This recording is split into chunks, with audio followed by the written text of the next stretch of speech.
Welcome to the Authentic Self Revolution. I'm Carly, your guide on this journey to genuine living and the real wealth of freedom and fulfillment. In a world that just loves to tell us who we should be, we're here to remember who we truly are. We're here for the questioners, the misfits, and anyone who's ever felt there must be more to life than following the script. Each week, we peel back the layers of shoulds and musts and dive into practical ways to live more authentically. If you're listening only and want to see my face, you can head over to my YouTube channel, Owning Authenticity, where you'll find this podcast along with a treasure trove of other content aimed at uncovering who you truly are. Your authentic self is waiting, so let's dive in. In today's episode, we are exploring the invisible strings and how social conditioning shapes our life. If you listen to the last episode, we are in the middle of a series on social conditioning where we are taking it piece by piece to recognize these invisible barriers, these glass walls that we were taught to stay inside of. On the last episode, I introduced a very basic definition of social conditioning as it's where we learn what's right and what's wrong. That's social conditioning. It's somebody's idea that they imposed onto us for what is right and what is wrong. It's beginning to make these categories of good and bad. A slightly more elaborate definition of it, I also shared in the last episode, the process by which we learn to adopt the behaviors, beliefs, and values of our society. And that's really what we're going to look at today are these behaviors, beliefs, and values of our society, of our culture. Okay, because culture is the water we're swimming in, like the fish who doesn't know what water is. What is water? That's weird. This concept everybody's talking about, like, I don't even get it. What is that? It's so obvious, it's invisible. Okay, so this is the realm of social conditioning, and we're going to talk about how it affects some different areas of our life and really paint this picture of how all-pervading it actually is. Like how there's really no area left untouched, okay, by social conditioning. So the goal of that is to realize, like, when we start looking at, I want to be authentic. I want to be my authentic self. I want to live from my truth. I want to speak my truth. I want to follow my passion. I want to share my gifts. When we start setting intentions around authenticity and we give consent to release anything that's in the way of that, we are releasing our social conditioning. We are releasing these expectations that have been placed upon us that were other people doing their best. Okay, and you'll never hear me blaming or shaming the society that conditioned us because that's just how it goes, right? We talked about in the last episode, like ways to make conditioning work for you. And when you really get into this habit of wanting to be authentic, you can find a small nugget of authenticity and you nurture that nugget through conditioning. Through making it bigger and making it more normal and finding podcasts and groups and people who are living that in a bigger way that you want to be living that. And you spend more time around them, thus conditioning yourself on purpose. Okay, so social conditioning is not a negative concept. Okay, I want to hit that point home on every front I have as far as like it's actually neutral, like everything that is in the physical world. And that's one thing that, the whole point of conditioning is to teach us like what's good and what's bad. And I'm not even here to tell you like social conditioning is bad. Like that's not the goal. The goal is to potentially expand your conditioning around radical acceptance of everything that's present here in this earth school. Everything that's present has a use, has a function that can serve your self-empowerment, including social conditioning. Okay, but we can't use something on purpose that we don't even know exists. All right, so first things first, we've got to make the unconscious conscious. We've got to become aware of where are we acting out these programs, these patterns that were handed to us before we could discern, is this something I want? Is this something that doesn't really match who I am, right? That process of discernment comes online in our brain between 8 to 10 to 15 to 20 to 25, like really 25 to 30 is where we get fully conscious of becoming able to see, like, is this thing in alignment with who I am, or is this not in alignment with who I am? So really anything that happens before that, we're mostly just a sponge. We're mostly just soaking it up, taking it in, not really questioning, like, is that something that's in alignment with me or not? We just take it on faith. We take it unconsciously and internalize it and start living out that pattern. If you've ever heard the phrase, the chain of pain, okay, this is what we're talking about. It's like hurt people. And before we have discernment, we just take it in, make it our own, and then proliferate it on down the line. Okay. And that's, again, you're not going to catch me saying that's a negative thing, because the chain of pain, that's got a nice ring to it. Okay. It's got marketability because it rhymes and it's like just rolls right off the tongue. There's also the chain of love. Okay. Maybe we could like make up like links of love. All right. Like give it some alliteration, like give it some marketability. There's a chain of love going on as well. Okay, right? When we're being conditioned, there's the good, quote unquote, and there's the bad, quote unquote. There are the gifts and the challenges, and it's all part of what we were handed when we got here.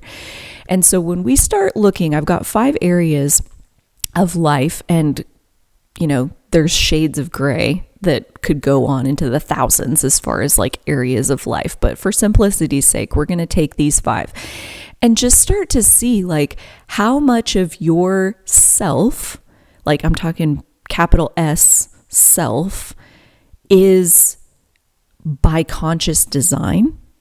Like you've done conscious work on purpose to make this area of your life match your authentic self.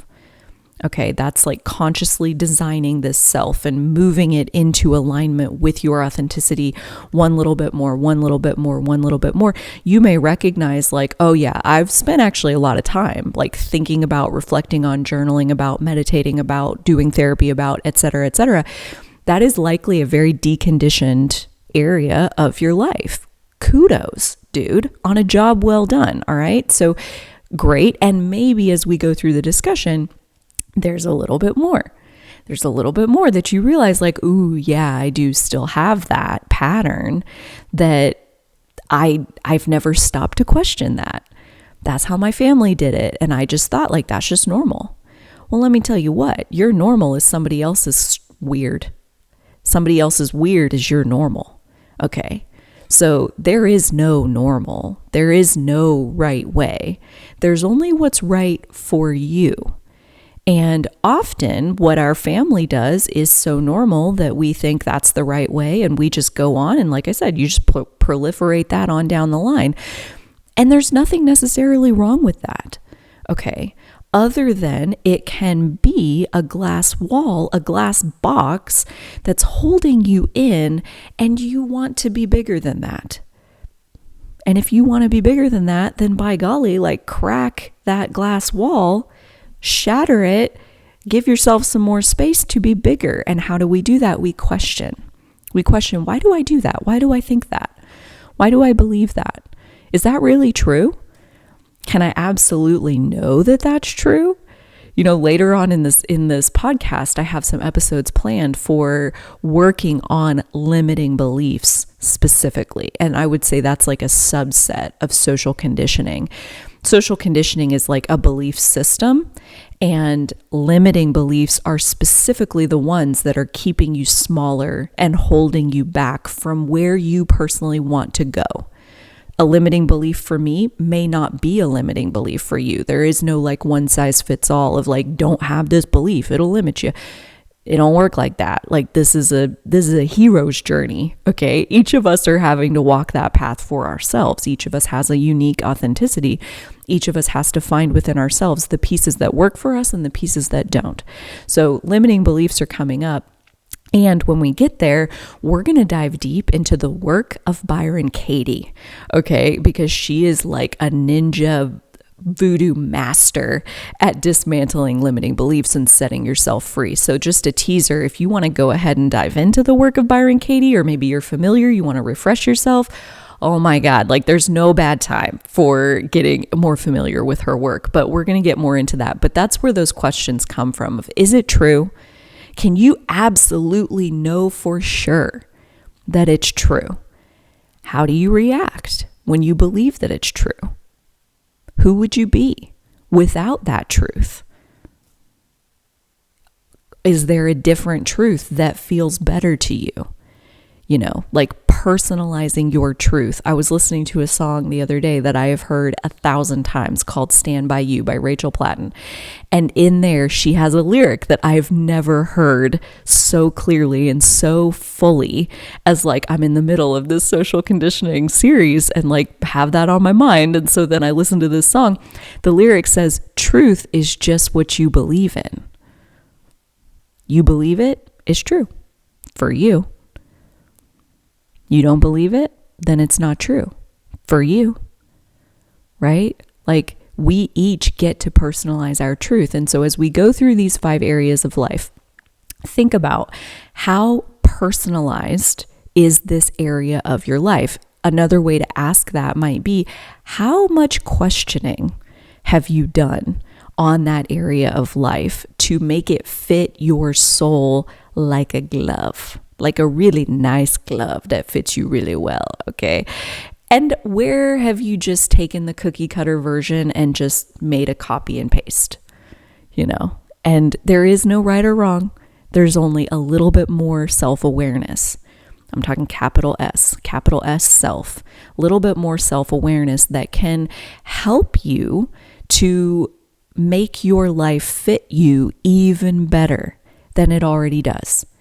And a lot of the people in my community are people whose life already is highly personalized.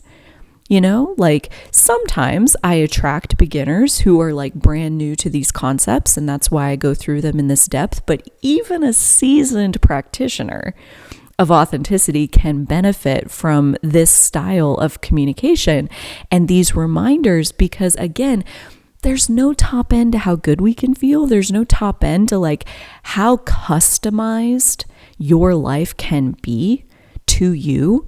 Not to mention, we are growing and evolving every single day. Every day, every day, every day, every day, every breath, we show up as a new version of ourselves. And so when you think about like who I was a year ago, you know, that version of you needed a life that fit you like this.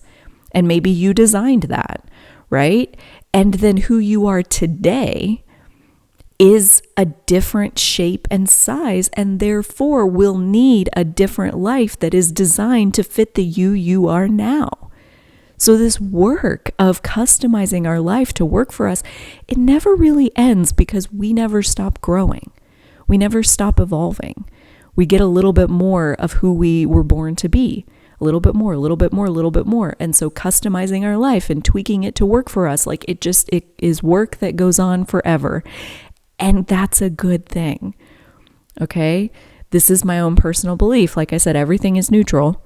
All right. But I personally see that the fact that this adventure never ends, like that's an exciting this is where I get really excited and then I can't speak. It's an exciting thing, okay, that like it never ends, because that means the fun of getting to come into alignment with a life that is perfect for us, it never ends. That's pleasure that we get to experience over and over and over, and it can always be just a little bit better. So let's go ahead and dive into these 5 areas of life. The first one is your personal beliefs and values. Okay. And like I said, like beliefs are just what you think is true. And if you think it's true, then it is for you. All right. And our beliefs are pretty much a product of our own personal life experience. And that's why you see all kinds of different belief systems out there in the world. Highly customized belief systems based on the shoes that person has walked in. You know, like I personally have had some felt visceral encounters with the divine. And so I believe that the divine exists. I believe in source energy. Some may call it God, and sometimes I do, but I hesitate to use that word here because I have a very personalized felt experience of what God is. And I believe that I am an extension of God, that I am God in human form because of my lived experience. And that belief also extends to, I believe you are an extension of God. I believe that every single living thing on this planet, humans and everything else that has life, is an extension of God. I believe that every single thing that is manifest is an extension of God. Every single thing. Okay? And I didn't get that out of a book. I lived through experiences that showed me the truth of that let me feel the truth of that. And so that's my belief. I believe it's true. And so it is for me, right? Doesn't have to be true for a single other person. But that is an example of like, I have highly customized and continue to customize my beliefs and my values. Unlike, let's say you're like, well, my families have been Republicans for 100 years. So like, I always vote Republican. You know, like something like that. Like you took what they did and you're still doing it. And like, there's nothing wrong with that. But you haven't spent time to have at least a personalized reason. You know, you might say, I vote Republican because I believe in this part of what it stands for, and this part of what it stands for, and this part, and this part, and this part. And I've spent a lot of time to like evaluate my options. And I've come to this conclusion of this as like, that's what I believe in. That's personalized. And you may be voting Republican and your family may have been voting Republican for 100 years. You know, but your reason for doing it is personal to you, not this is what my family lineage is, and so that's what I'll be. That's social conditioning playing out in somebody's life. Same with values. Like I shared in the last episode of like my parents especially, and really like both sides of my family going back into the lineage, the value was on hard work ethic, being productive, contributing, making something out of nothing, problem solving. Like these were the values that were prized. These were the values that were rewarded. And the opposite of those things, like being well rested, that wasn't valued.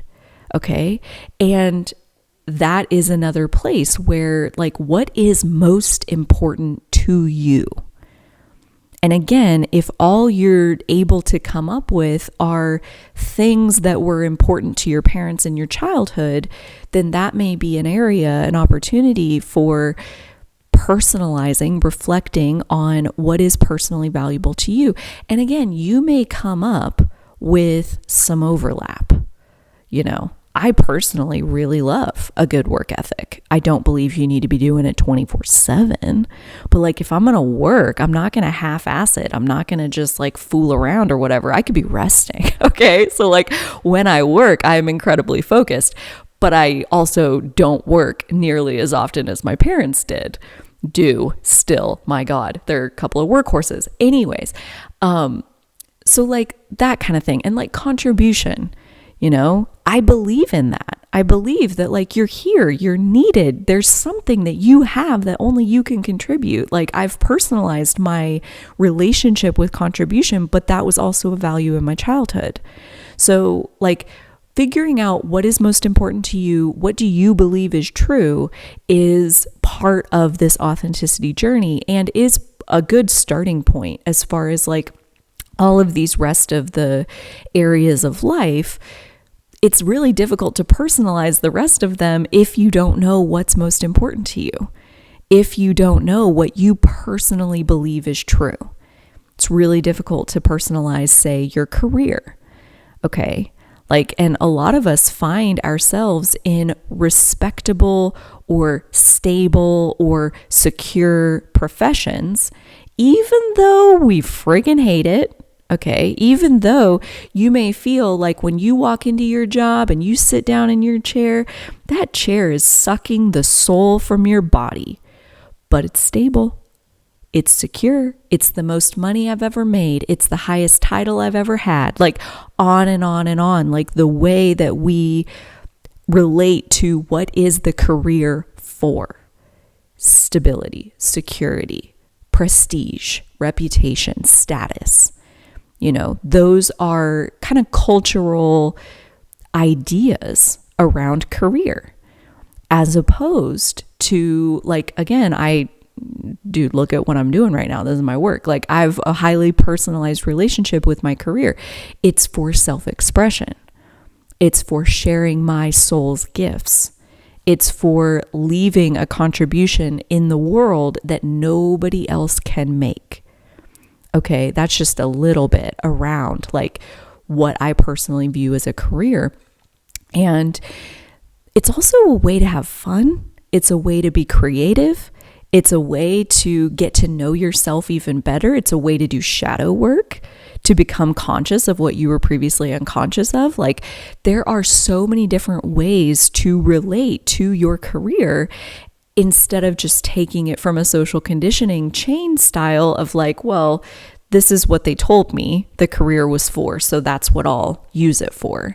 And it's like, well, that's okay. There's not a right or wrong answer, but how well do you enjoy that? How well is it working? How easily do you fit inside the glass box? And do you want to be different than that? And if you want to be different than that, then starting to question, what is my career for? What do I actually want? To get to the end of my life and be able to look back on my career and feel what? That's the process of getting personal with your career relationship, with your relationship with your career. And that takes us effortlessly into the next area of life, being relationships and social interactions. Okay, and relationships we often think of as a relationship with another person, but you just heard me talk about your relationship with your career. We have a relationship to everything. We have a relationship to ourselves. We have a relationship to our life. We have a relationship to time. We have a relationship to money. When we talk about relationships, again, like this is life itself. And it's baked full of your personal beliefs and your values. And for example, like here's an example, like the relationship with money. Somebody said the other day, and it really has stuck with me, like, I don't get why if you have like a nice home and like a good family and whatever, that you can think XYZ. And that is a fundamental misunderstanding of like our relationship to money. You can have a lot of money and still be in scarcity. You can have very little money and still feel abundant. It's about your relationship to the thing, right? So like when we think about our relationship to money, and is it personalized, right? Like sometimes the people who have the most money also experience the most lack, the most, I don't have enough. What if XYZ happens? They're catastrophizing, like, well, then I don't have enough money, I better get more, right? And they could have millions or billions of dollars in the bank, and they still want more. That's lack and scarcity. As opposed to somebody who has very little financial resource, relatively speaking, and they feel abundant. They feel like they have enough, right? This is just a setting in our nervous system. And how much have you spent time around, how you relate to this financial resource, this physical green representation of energy? I don't know. That's different for everybody. I didn't start personalizing my relationship with money until this year. So I've been on this authenticity journey for several years, and until 2024, I did not dive personally into my social conditioning around money. And that's just one example of one type of relationship. There's also marriage. It would fall in this category of like, do you think marriage is the gold standard of a romantic partnership? I personally do not. If I did get married, I sure as hell wouldn't be putting in a vow like until death do us part. I'm not going to do that to my future self. That's a betrayal, in my own personal opinion. And yet, when I was 27 years old, I was engaged to be married. I was about to make that vow. Until one day my higher self is like, dude, WTF are you doing? And I canceled the wedding and like got out of that. But yeah, it's a matter of we take it on. Well, that's a perfect example too, because my parents were both 27 when they got married. Okay. And then I was 27 and I was going to get married. And I was like, oh, like, it's just like them. And like, like I was just carrying on this tradition. And there was like this sense of like pride that like I was doing it like my parents did it. And like, it all kind of goes back to what we talked about before of like this sense of belonging, this sense of fitting in with the tribe. And that has value. And what if when it's a glass box and it's suffocating you? Okay. So it's only a problem if you want something different. Sometimes you want the same thing as your family, and that's okay too. There is no right or wrong. The next example is lifestyle. Okay. And marriage would kind of fall into this category as well. Choosing to have children or not would fall into this category as well. Owning your home or renting, or spending $10,000, $15,000, $20,000 and renovating a school bus and driving around the country. Like lifestyle. What do you want to do? Like, how do you want to live your days? What is your relationship to your life? How much freedom do you want to be baked into it? How much adventure do you want to be baked into it? And again, almost everyone is, if they're following this social conditioning path, the most common version of lifestyle is maximize your security, maximize your safety, maximize your stability, period. Adventure is something that you do maybe 1 week a month on vacation, or 1 week a year, on vacation. Okay, that's if you take a vacation. If you believe vacations are self-indulgent and that you should be working, like then maybe you don't even take a vacation. Like if you believe it's true, then it is. And the last example is self-image and self-worth. Okay, so like think body image issues. And dude, raise your freaking hand if you've got body image issues. Like pretty much we all do. Okay, to some extent, I'm too short, I'm too tall, I'm too big, I'm too little, I'm too ugly, I'm too pretty. Like on and on and on and on, right? Like body image issues doesn't necessarily just mean the things that are negative. Like there are pretty people who believe they're too pretty because it gets you unwanted attention, right? Like my best example of this is kind of funny. Like when I was in middle school, I had no boobs. And I was like, oh, my body image issues was like my boobs are too small. Okay. And then I developed and I got all kinds of negative, in my opinion, negative attention, positive attention. Like they liked my developed figure. And now my body image issue is my boobs are too big. Okay. So like it's all just a moving target of like, what do you think about your body? The other example of like the ways that this seeps in on us, like my mom, I've told this before a little bit. Like my mom has never like really looked at my body and been like, you need to do XYZ. Like she's never like critiqued my physical self, but she has been at times very critical of herself. And one example, she told this story because she thought it was funny. And I'm like, well, she believes it's funny. So it is for her. I didn't think it was funny, but she lifted me up. She was like changing my diaper when I was a baby, and hopefully when I was, no, I'm just kidding. Yeah, I was a baby, and she's changing my diaper, and she lifts me up, and I'm facing away from her, and she looks at my little thighs, and I have the same like roundness at the top of my thighs that she does, and she personally really hates that about her own thighs.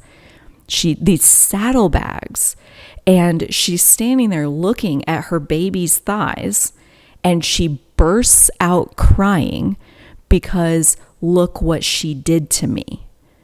She gave me these thighs, these saddlebags, and she just felt awful. So her telling that story, she didn't tell me that I was bad or my thighs were bad. She said hers were bad and she gave them to me. Dude, talk about like when we're unconscious, when we're just little, we take that in and we internalize it and like, well, I guess my thighs are ugly. You know? So I'm just like a little kid believing that my thighs are ugly.